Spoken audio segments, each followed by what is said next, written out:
You're a goat for that. Oh, we finally made it. Twitter says here eventually. Hello, everybody. Michael's been waiting since 2:33. Michael, I'm sure you saw what was going on last night. Jack went full Game of Thrones Jakaris on people. A lot of people were mad at me. No, screw them. That was legendary and deserved. I had one Philly guy say, he was like, "You got to dunk on me, you Celtics person." And then I explained it to him very kindly. He was like, "Oh, my bad, hand up." And then he stopped. He deleted his shit and ended it. But I would imagine they were pretty salty afterwards. Yeah, it's fine. I like it. I love the tears. They entertain me. Bring them to me. They brought it on themselves. Yeah, that they did. Anyways, hello everybody. We'll wait for you guys to trickle in, but we're here talking C's on a Friday afternoon. You're gonna have to bear with us for the schedule during the season. There's too much stuff for us to be able to just schedule stuff out. You can hear me, Bobby. That's okay. Cool. I can't tell. My Wi-Fi is not good enough to understand who is who. How many bookmarks? Ooh, that's a good question. Let me go look at the SB Nation tweet. We should set an over/under. Sam, where would you put the line? I think somebody said 111 bookmarks on those. No way. You don't have 111, do you? That would be wild. Let me see. I would have guessed. I would have set the over/under at 38.5. So it is. So this isn't me. So this is SB Nation tweeting out the article. Is what I'm looking at. So it is at 111 retweets and quote tweets. Okay. And 308 bookmarks. That's a flex in its own self. But what I'm saying is, how many did Jack have in the chamber? Right. How many did you have ready to go for when they lost? I didn't bookmark anything. I just went back and read through all the replies and retweeted the ones I thought were funny. There we go. So that was my course of action. Hello, everybody, though. Thank you for tuning in, Chap, and thank you, Rui. We're talking Celtics today. We just wrapped up, or we're still technically at Celtics practice. Not technically, we're at the Auerbach Center, but Celtics practice is wrapped up. Celtics have advanced to the next round. They are going to be meeting the Orlando Magic or Cavaliers. If the Cavs win tonight, they play the Cavs. If the Magic win, it goes to a Game 7. And Celtics Game 1 gets pushed from Sunday to Tuesday. And so I guess the question of the day is, I'll start with you, Bobby. Who should the Celtics want to play? So I have the lamest answer possible, which is it should not matter. If you're the Celtics, even without Porzingis, you should get to the Eastern Conference Finals, regardless of whether it's Cleveland or it's Orlando. I could see the Magic, they don't have great spacing or shooters. It's a younger team. I could see that being an easier route. I know there's been some trouble the last couple of years, but it's really turned pretty dramatically to the Celtics starting to blow them out in their most recent matchups. So I think Orlando is probably a little bit easier, but if you get Cleveland, there's no excuse for losing that series. I agree. I have the same lame ass take as Bobby, where it does not matter. The Celtics should get past both of these teams relatively comfortably, regardless if Porzingis plays or not. And you shouldn't really sweat. Now, I sure would like an Orlando win tonight. Because if that's the case, that means you don't have to start playing until Tuesday.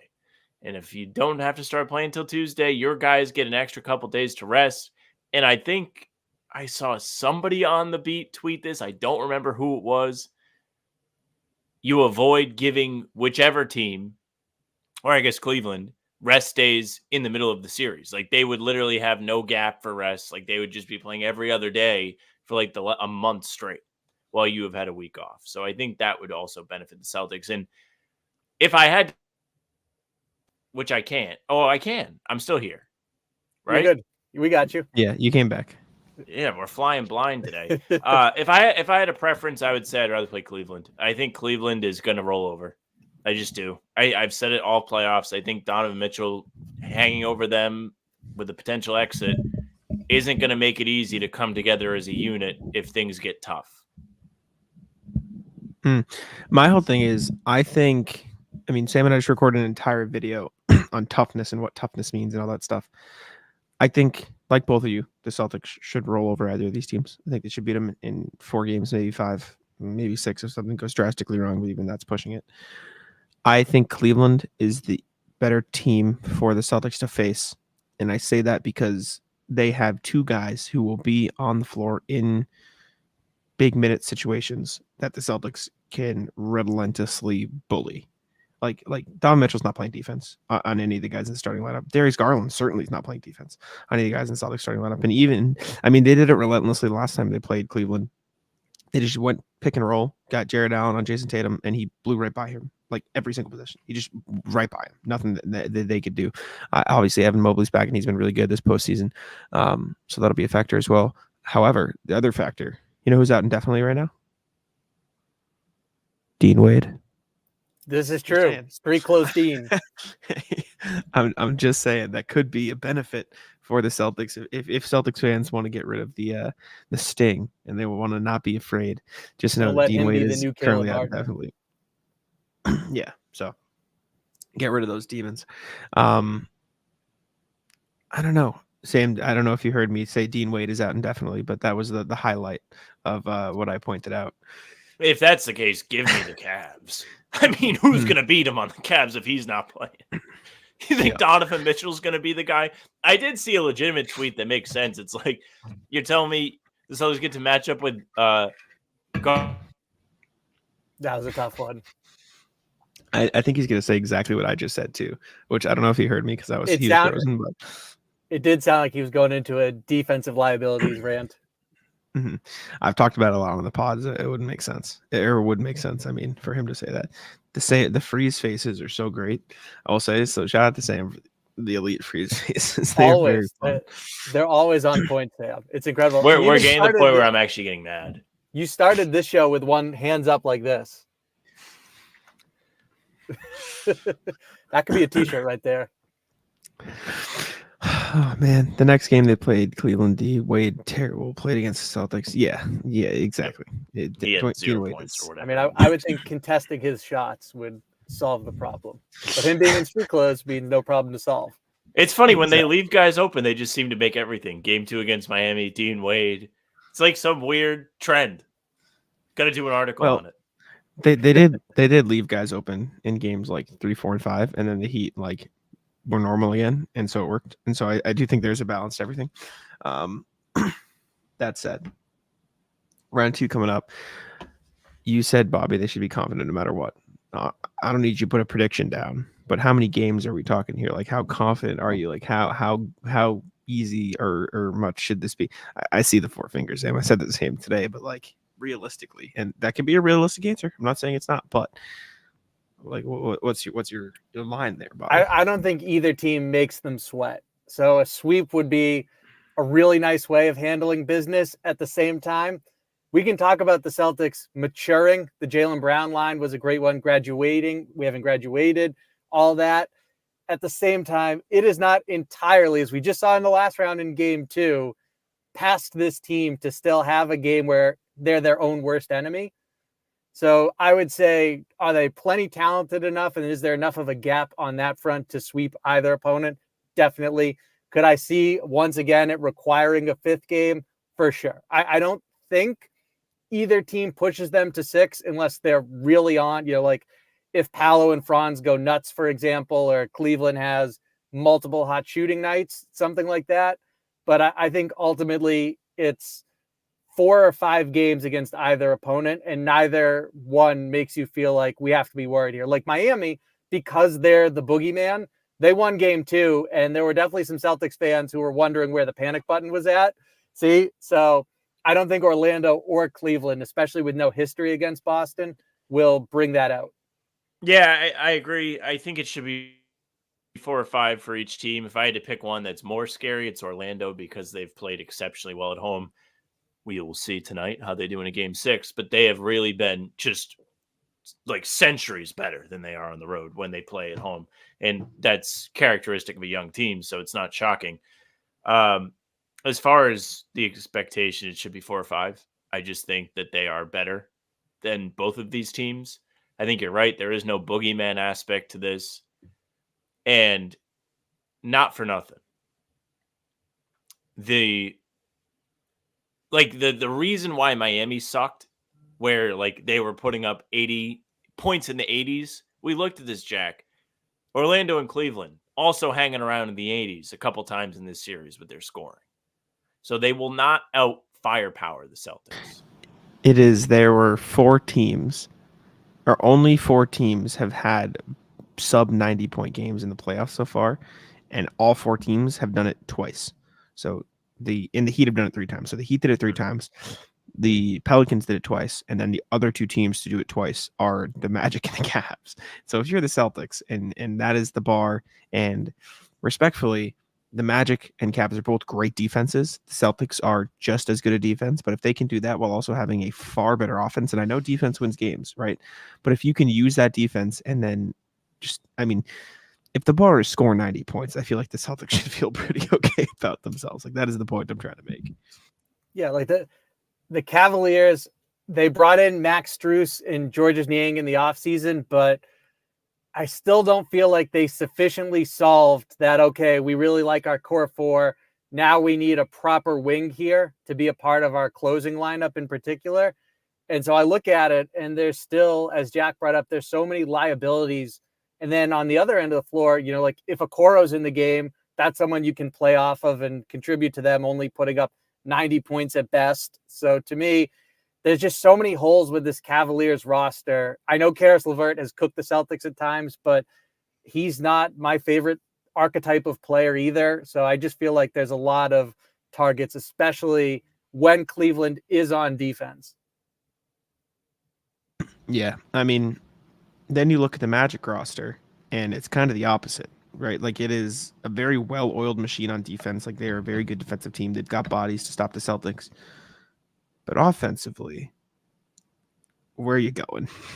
It's kind of like what the Celtics did with Bam Adebayo. If you're living with Paolo Banchero middies the whole series, you feel pretty good about yourself. And so I think the Celtics have done a better job throughout the season of dealing with physicality that bothered them early in the season with the Magic and the Timberwolves and teams like that. And for what it's worth, Jason Tatum has been so unbelievably good at reading defenses throughout the playoffs so far. So if the Magic or the Cavs solution is to throw multiple bodies at them, the Celtics are just going to win because he's going to make the right read and they're going to find the right way to make it around, pass the ball around the perimeter. So I think if the Celtics play the same level, at the same level of intensity of purpose that they did against the Heat, they should be just fine in the second round of the playoffs. Like, I feel like that's it. I kind of forgot that they had Strus and Karis LeVert on the Cavs. Give me the Magic. Give me the Magic. I don't want to play against those guys. I don't need Max Strus. Like, he has like the last living drop of Heat culture. Like, I don't need him to like juice that into the Cavs and make them the zombie Cavs. It's like when Tom Hardy shows up in the post-credits scene of one of the Spider-Man movies and he has Venom and then it like gets left in the world. Like, that is Max Strus's Heat culture on the Cavs. Like, I don't need that. I like that a lot. Needs to be dead. Kill it. Yeah. Before I laugh. So wouldn't you want to be the ones that stomp it out? I suppose you put an end to it. RJ, no. It's Alicia staying on. I'm sorry. Do you see him cashing the threes today? You guys are there. You're not I even posted a clip of it. I got a clip of it. That's true. Where I saw it, Let me ask you this then. Let me ask you this, and I guess Sam already gave the first answer, but we'll go to Bobby. I want you to name one player from both teams that if the Celtics play them is just going to piss you off the whole series. Oof. I mean, I think for the Orlando, the first name that comes to mind is Moritz Wagner, who just, I don't blame him. You got to do what's best for you, and that he's so gassed up off the fact that the Celtics didn't keep him around, but he has had some good games against them. He can be physical. He plays with a fiery edge. So he's who I first think of when I consider the Magic. I could also see Celtics fans getting into a 7-game series with his brother, who's an absolute dog, and finding him annoying. And then on the Cleveland side of it, I don't have like a clear individual that jumps out. So the lazy answer would be if Dean Wade returns. But I've got a good one. I don't know. I guess Karis LeVert getting hot would be one. I don't want to name the whole roster, but there is someone else in mind. I have one I'll let you go first, Sam. But I have one. Like the reason I asked this question is because I had a good one. So I'm gonna let you go, and I hope you name the same one as me. I hope we're on the same page. And if not, So I'll be happy to. I actually think like this might be an inside job. I'm gonna get like retroactively mad at Eddie House for gassing up the Magic a year and a half ago, where he was like, "They suck and they can't hang with the Celtics," because like they're gonna parade around that thing that he said. I think Jalen Suggs is a good candidate for people that you're gonna have to start to hate, which sucks because he's kind of likable. Love him. Cole Anthony will also upset me. Part of that. I'm trying to think on the Cavs. Don't spoil it. I'm trying to go through it. Well, it can be my pick too. Like it's not spoiling. It can just be my pick. Yeah, I want to see if we're on the same page. I have to like remember all their players. I don't know. Also, for what it's worth, like the Celtics, the last 2 times they've played the Magic have won by a combined 30 points. So they have like stomped them pretty well the last couple of games. The mini series sweep in Boston. I mean, they crushed them with Lamar Stevens at center in one of the games. All right. I do hate white guys. So Mo Wagner, Franz, title of the episode, Dean Wade, Strus, of. Keep going. You're almost there. So you Sam Morrell, this motherfucker right here.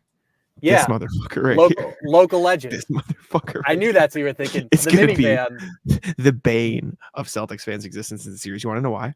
Because he's going to grab Jalen's knee again. He is going to be up in every single post up that the Celtics run. He's going to be up in Jason Tatum and Jaylen Brown shit the entire series, and they're not going to call any fouls, rightfully so. And he talks shit, and everyone's going to hate him. I guarantee you, by the end of a Cavs series, TD Garden will be screaming, "Fuck you, fuck me," like something like that, some version of that they got for Caleb Martin. I guarantee you that. He's also. I don't think I'm going to have time to publish this. I'm not convinced he's going to not get tuckered out. Like he's going to get tired. That's exactly what I was about to say. He is the king of like the second quarter. He'll make a few big shots, and then you don't hear from him in the second half. Yeah, I mean, he's got. See, you want to talk about like the last drop of heat culture? He's got the last drop of trust the process in him. He's gonna get tuckered out, Jack. Come on, you did the whole article on it. He's got the look. You're right. This is gonna be really bad when he plays well in game 1, like cooks them. I'm saying fourth. He's played a lot. Yeah, the minivan tends to run out of gas in the fourth quarter. I am low-key sad. Doesn't have good Celtics mileage. didn't bring him in over the summer because I am a fan of the local legend, but I don't want to hate him. Sam, want me to get you prepped a little more? So he's only played in 4 games of the series. You want to know what he's shooting from 3? No, don't tell me. 9%. Real. Do you know what that means, Sam? He's saving them all.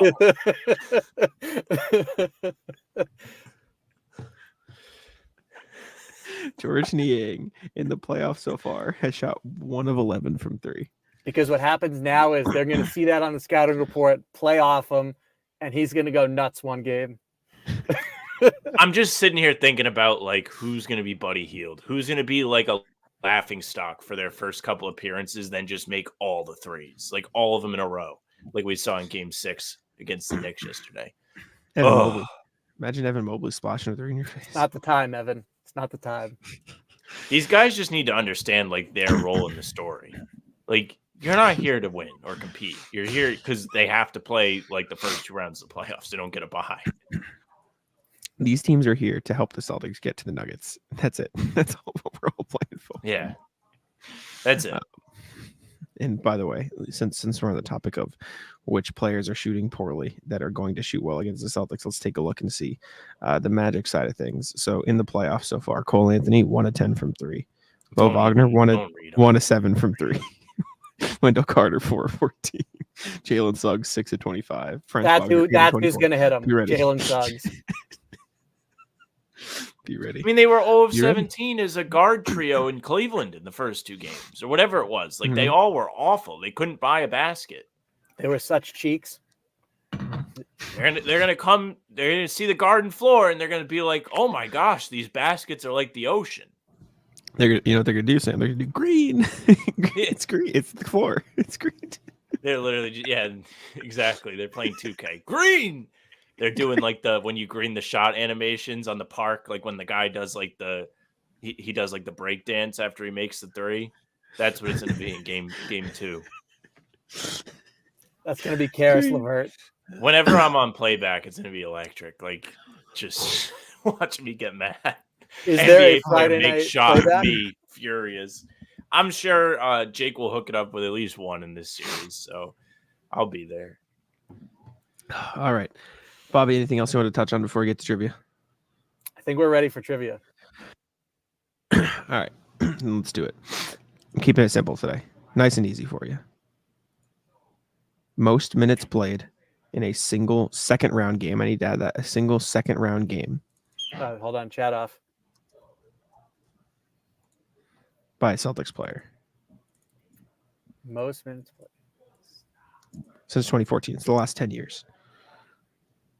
Simple, easy. Just the most minutes played by a Celtics player in the playoffs, second round in the last 10 years since 2014. Unfortunately, Sam gets to go first. Isaiah. Isaiah Thomas. All right, let me take a look. Right here. 45. 2, 3, 4, 5. I don't know why the formatting got super whack. Let me refresh the page real quick. Hold up. All good. It got like super weird when I shared it. But 45, Sam. Good guess. All right, Bobby. Good next. answer. Good answer.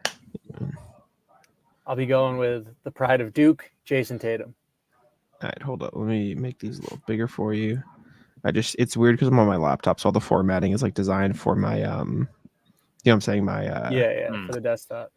maybe go like this and just make it smaller. I heard Jason Tatum guess, I promise. I'm just trying to It's all good. get this to the best viewing experience for our loyal listeners here. We appreciate producer Jack. So 1, 2, 3, 4, 5, and then down here gets you 45, and then that's gonna piss me off. Whatever. Okay. You said Tatum? Yes, sir. Alrighty. 51. Oh, hell yeah. Oh. That can stay, by the way, Jack. No editing required there. What? I said, oh, hell yeah. Oh, okay. Well, I don't even know. Unfortunately, I don't think I'm gonna have time to edit this and put it up as a real video, so I don't think it matters anyways. But That works too. Apologies. All good. I'm gonna go Marcus. I like that. Marcus Smart. I feel like bubble game 6 against Toronto was he had a 50. triple double. Yeah. Was that the game? It was. I don't know which game. It was Toronto. Yes, it was the double OT loss. I should get like 5 extra points for nailing the game, but no, I shouldn't. I'm just happy that I knew it. Does put some extra flavor on it. I will go with Jalen. 51. Oh, man. There we go. This is brutal.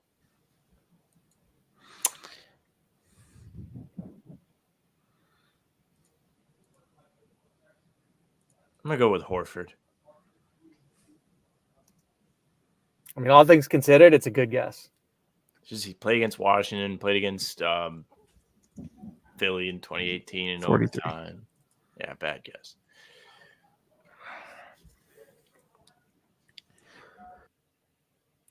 I will go with Terry Rozier. That is my next guess. This is a catastrophe.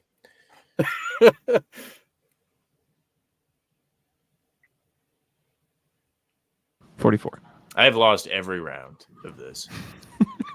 The last two have been cruel.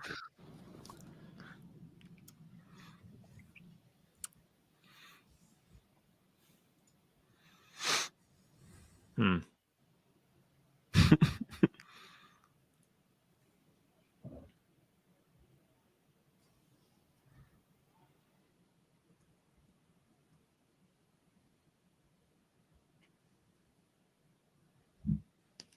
struggling. Stand by. I have a question that we can put in here to filibuster. Sam, you don't have to answer it just yet. So we'll start with Jack as Sam lets his answers marinate. Jack, if you're Charles Lee, does the Lakers job jump to the top of your wish list, or would you put something else over? Hell no. That's I'd the rather the last job Hornets. I would want if I'm a first-time coach, because LeBron's going Yeah, to I put you agree. right under the bus, drive forward, back up, drive forward again, back up. It's all his fault. I could never do any wrong, and you have to play my idiot son. Damn.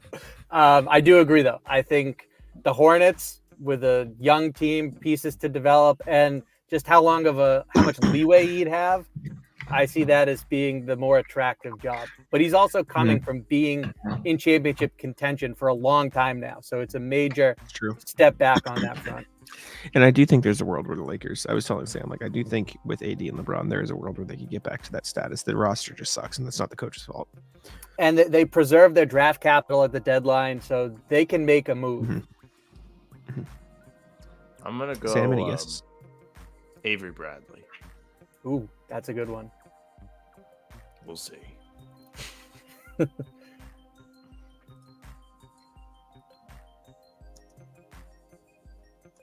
42.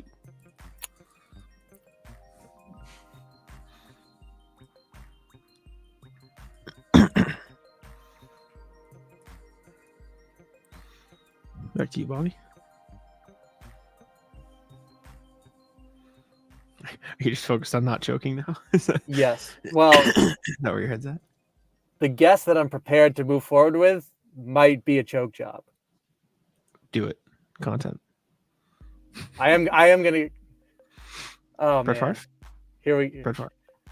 I don't consider this a Brett Favre, but if it turns out to be a catastrophe, then it was in fact an interception into triple coverage. Mhm. We will go with Kyrie Irving.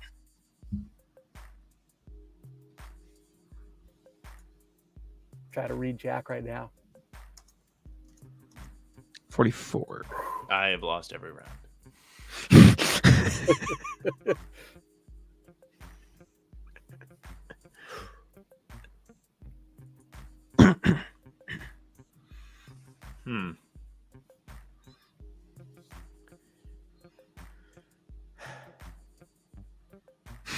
This is very tough. There's a world. I'll say that.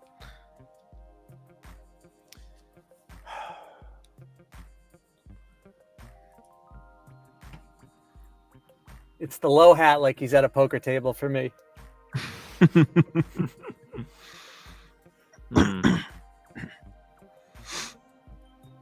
Trying my best to just think through, take my time, pick my spots. No, he wouldn't have played.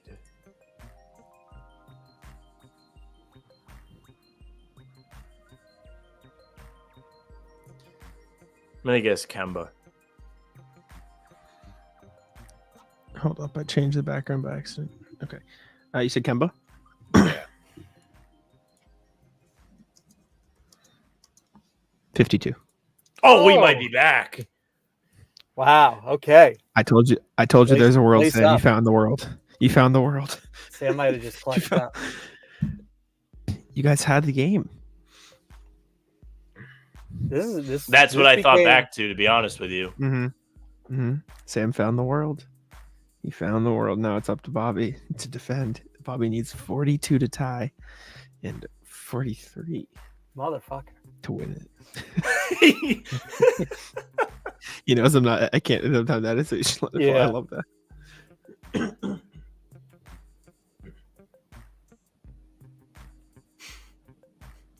We're gonna be here in case it's not apparent.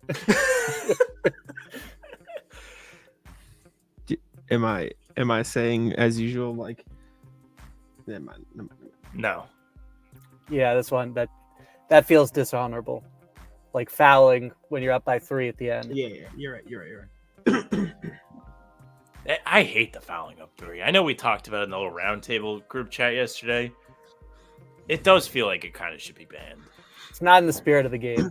Yeah, it's just like, it's so lame. Like, there is a reason why it's not an automatic call every time. There is some dishonor to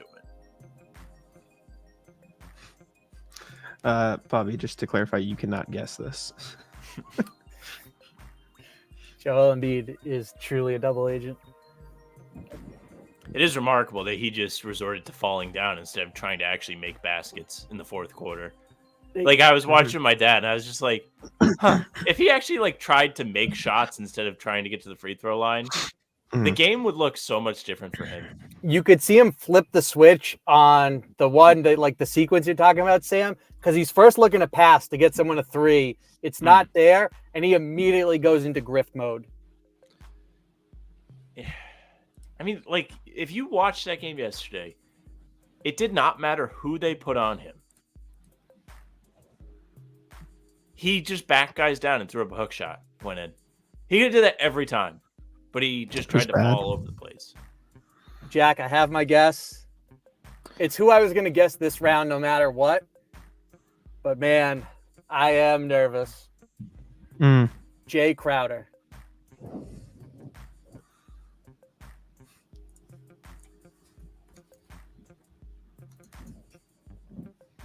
Oh my god. Let's go!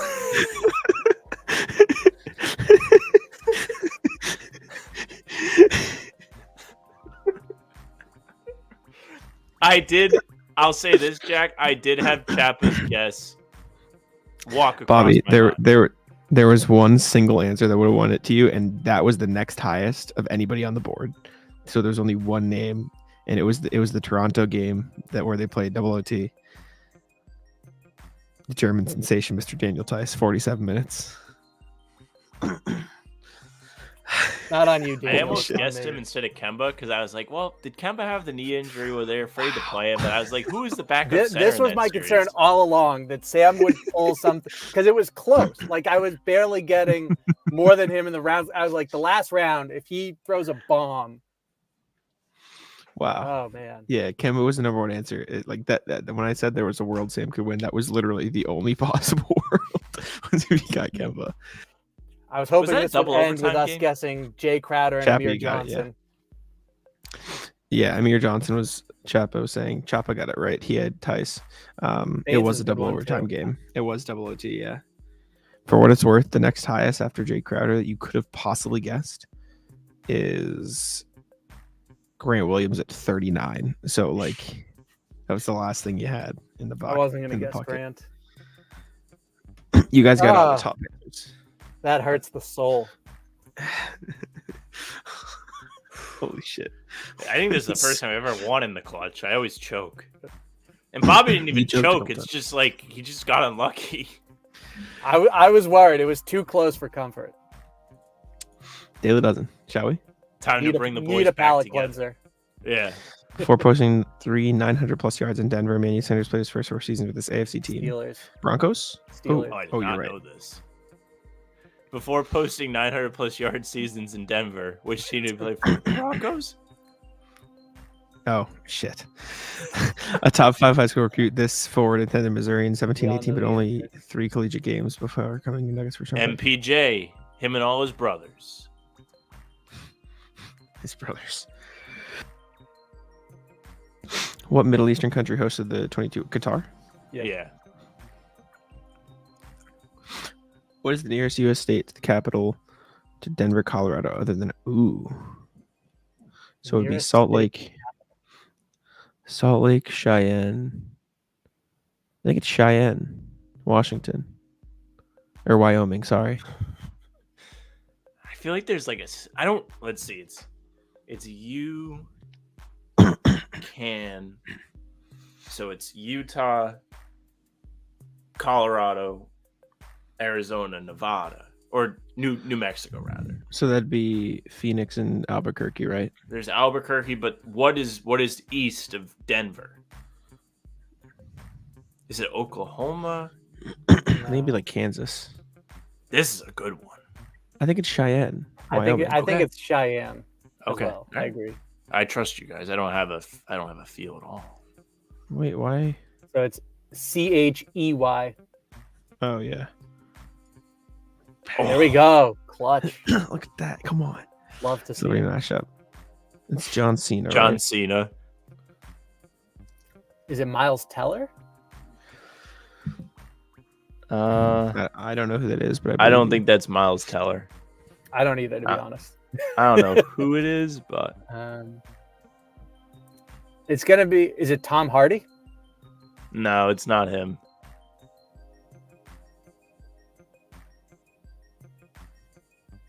I feel like I know this guy, but I don't know. I don't know him. I don't know. I'm down to do chat This unless you guys know. Wait. The next M. Night movie. I don't know who that is. Sam, is M. Night the director of the Civil War movie? Oh, I didn't even know that was a director. So you are asking the wrong guy.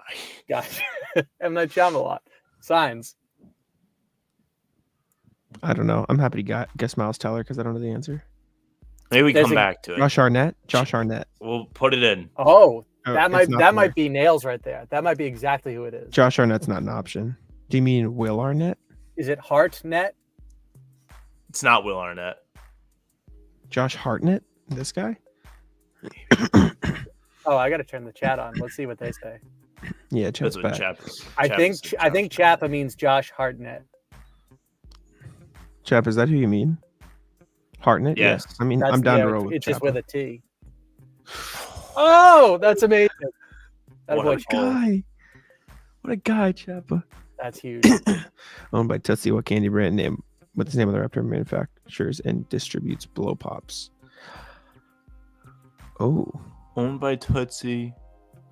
what candy brand? His name on the wrapper.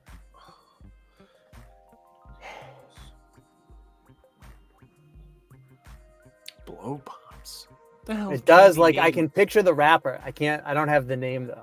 It's not Wonka. It's definitely not Wonka. I don't know. We can come back to this. I don't know. Yeah, we'll come back to that. I think Tootsie Rolls are Hershey's. Since 2019, Carl Urban and Jack Quaid have starred an Amazon series following the group of The Boys. vigilantes who combat superheroes. Superpowers. That's still going on. Yeah. I'm way behind on that show and probably never coming back, but that is a good show. Sofia Vergara and Scarlett Johansson played John Favreau's ex-wife and girlfriend in the 2014 drama where he plays a famous restaurateur who opens a food truck Chef. with his son. John Favreau Chef. hooked it up in that movie. Yeah, that is a good Jack movie. Carver is lead singer of this Canadian band. Ooh, Nickelback? Probably. I think so. And that makes sense. That his name is Chad. Like that plays. Chad Kroger. Jamie Tootsie. says Charms. Charms. I think that's right. As good a guess as I got. Yeah, I don't think he was guessing. He knew that. Hell yeah, Jamie. Well Hell done. yeah. Oh, there we go. Look at us. Look at us go. All right. Well, that'll do it. That was Thank y'all for tuning in. We appreciate y'all very much. Make sure to leave a like and subscribe to How About Them Celtics. Check out Bobby's work at si.com/NBA/Celtics. Bobby, any final thoughts? No, great work all around on trivia by the chat and us. Amazing. I'll let Sam wrap it up. Thank you very much for listening and watching. If you're with us live, we do appreciate that very much. You can subscribe to the channel. Hit the bell so you don't miss any other streams. We have these usually Monday, Wednesday, and Friday mornings. You can find us doing Celtics of the Roundtable around 6 p.m. on Tuesdays, and Jack and I are here for pregame. Oh, we might have we will definitely have a Celtics of the Roundtable times pregame on Tuesday. That or we just won't have Celtics of the Roundtable because they are at home. We'll try to fit it in between. Like we'll in between shoot around and leaving for the arena. Okay. It'll be a busy day Tuesday. I think we can do it though. Also on the channel, full pods Tuesday, Thursday, and Sunday. Game recaps the morning after and other videos in between. Leave a like, comment, tell us what you think. You can also check out Bobby's work, like Jack said, inside the Celtics for SI Media. He's on the beat. Follow him. Check out the coverage. It's great coverage. You can find us on Spotify and Apple too. Our pods and game recaps go right to your feed if you follow us and leave a 5-star review. We would appreciate that. You can email us, hbtcpod@gmail.com is the way to do that. Tell us your thoughts on the team. Tell us your rat list. We want you to be part of the show. You can find us on socials at How About Them C's, Twitter, Instagram, TikTok. Facebook is just the name of the podcast. Our streams are there. They're on YouTube, and they are on Twitter. Jack's Twitter is at JackSimoneNBA. Bobby's is at Bobby Kravitsky. Mine is at Sam LaFrance NBA. That's it for us. Bye.